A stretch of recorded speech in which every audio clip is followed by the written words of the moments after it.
Good morning সোনামা। Brush হয়েছে? এই তো মেট্রো থেকে বার হলাম, এবার অফিসে ঢুকবো।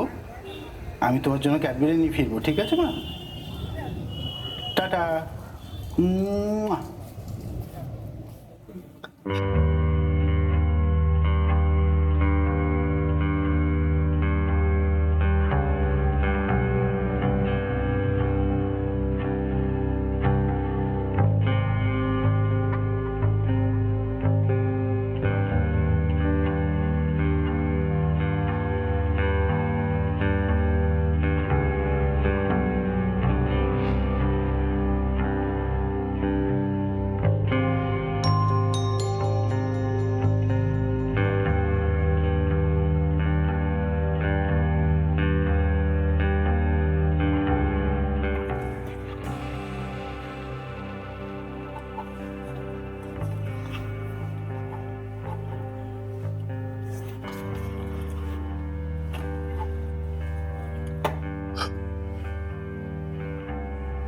সবকটা প্রপোজাল ক্যান্সেল হয়ে এসেছে। আমি পুরো টিমকে নিয়ে প্ল্যান করেছিলাম স্যার। আসলে মার্কেট অফিসে বসে একটু মার্কেটের দিকে তো তাকাতে হয়, বাজারটাকে খেয়াল করতে হয়, বাজারটার গতি প্রকৃতি বুঝতে হয়। কাজ হচ্ছে সবকটা প্রপোজাল ক্যান্সেল। আমি কি জবাব দেবো? আমার কাছে কৈফিয়ত তলব করেছে। আমি কি জবাব দেবো? হ্যাঁ, আপনার জন্য আমি পথে বুঝতে পারবো না। আউট। কাল থেকে অফিসে আসবেন না। Out. Sir please sir, sir আপনি এটা করতে পারেন না। পারি না? কেন পারি না? হ্যাঁ, ও দেশের আইন করতে দেবে না? আচ্ছা, আমি দেউলিয়া হয়ে যাবো। কারখানা বেচে দেবো, বিলি করে দেবো, সর্বশান্ত হয়ে যাব। তাহলে তো পারবো। হ্যাঁ, আপনি পারেন না।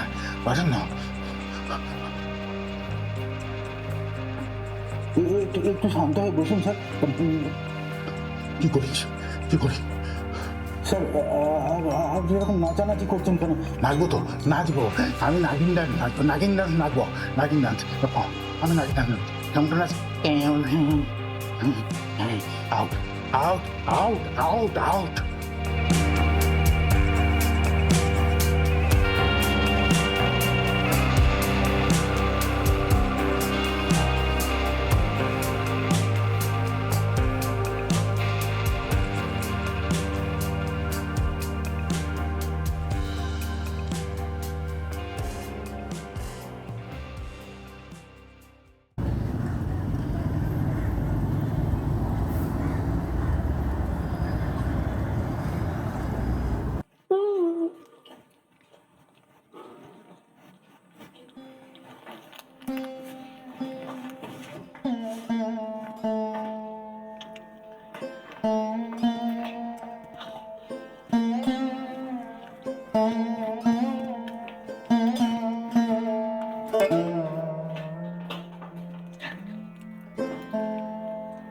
বাবা নাও খাও। কেমন? খুব ভালো। আমি যাই মাকে গিয়ে দিয়ে আসি।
হ্যাঁ, পড়তে বসেছে, ব্রাশ হয়ে গেছে, আমার সোনা মা।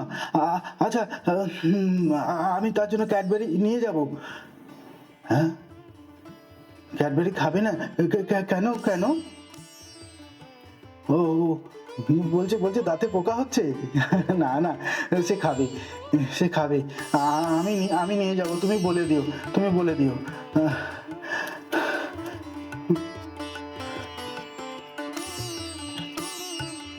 আমার মা, মা গো, মা তুই অন্তরে যাবি মা। আমি নিয়ে যাবো মা, তোর জন্য একটা ক্যাডবেরি আমি নিয়ে যেতে পারবো না মা। আমি নিয়ে যাবো। তুই মন দিয়ে পড়া কর, মন দিয়ে পড়াশোনা কর মা, পড়াশোনা কর।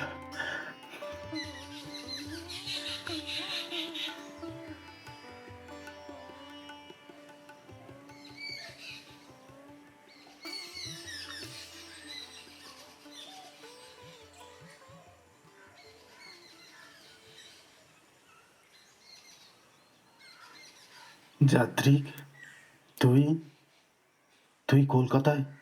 আসলে কলকাতাতেই তো প্রোডাকশনটা বেশি। প্রোডাকশন? কিসের প্রোডাকশন? তোরা যারা তোদের মতো যারা, যাদের পিঠটা একদম দেয়ালে ঠেকে গেছে, আমরা তাদের পাশে গিয়ে দাঁড়াই, আমরা তাদের হাতটা ধরি, তারপর তাদের সঙ্গে একসঙ্গে পা মিলিয়ে চলার চেষ্টা করি। আমার কথা তুই জানলে কি করে? এটা আমাদের একটা সিক্রেট ফিচার্স বলতে পারিস, একটা অনুবাদ। ওরকম অফিসের মধ্যে নাগিন ডান্স করতে পারে না হলে বলছে অফিস বেচে দেবো, দেউলিয়া হয়ে যাব। আসলে একটু প্র্যাকটিস করলেই এই তোরা যে সিস্টেমে বাস করিস সেই সিস্টেমের ছলাকলা, সুবিধা অসুবিধা, উত্থান পতন সবই বোঝা যায়। তোদের জগতে এসব তো স্বাভাবিক। তোদের জগৎটা কোথায়? কীর্তি নাশার ওপারে যাবি, সেখানে গেলে তোর মেয়ের ক্যাডবেরির আর কোনো দিন অভাব হবে না। কত দূর যেতে যেতেই না হয় পথের ঠিকানা শুনে নিবি। আজ আজ তো বেলা পড়ে আসছে, তাছাড়া বাড়িতে একটু দেখা করে আসতাম। তুই তো নিজের মৃত্যু কামনা করে শুয়েছিলি,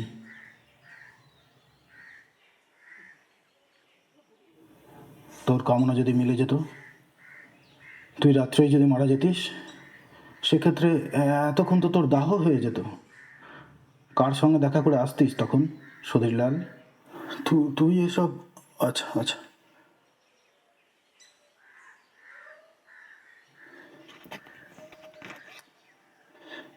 এটা একটু মেয়েটাকে দিয়ে আসি, কালকে কালকে চলে আসবো।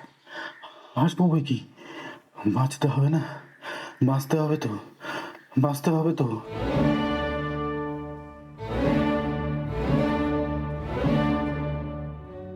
কতদিন পরে তোর সঙ্গে দেখা যাত্রিক। আজ মনে হচ্ছে কলেজ শেষে তোদের থেকে আলাদা না হয়ে তোদের সঙ্গে মিশে গেলেই ভালো হতো। আচ্ছা যাত্রিক, তোদের ওখানে কত লোক আছে? অনেক অনেক মানুষ আছে রে, সবাই আমার মতো। আগে ছিল, এখন নেই। কেন? বেশ ভালো মাইনে পায় নিশ্চয়ই সবাই।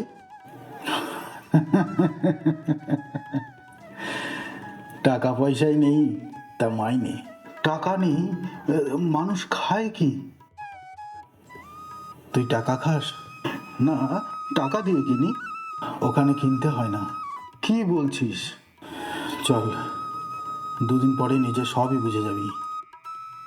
ভালো লাগলে সবাই মিলে এসে থাকবি, না হলে তোদের এই চেনা সিস্টেমে ফিরে আসবি। আর কত দূর যাত্রিক? এই সবুজে ছাওয়া রাস্তাটা পেরোলেই কীর্তিনাশার প্রান্তর। কীর্তিনাশা নদী বলতে পারিস, কিংবা আমাদের জগতের মানে আমাদের সিস্টেমে বর্ডারও বলতে পারিস। কীর্তিনাশার ওপারেই আমাদের দেশ। লাল কৃষ্ণচূড়া ছাওয়া, লাল মাটির রাস্তা, আর সেই লাল রাস্তার দুপাশেই অজস্র কর্মকাণ্ড বয়ে চলেছে নিরবিচ্ছিন্ন কর্মপ্রবাহ। মানুষ প্রকৃতিতে মিলেমিশে একাকার। সেখানে এতটুকুর জন্য কোনো ছন্দপতন নেই।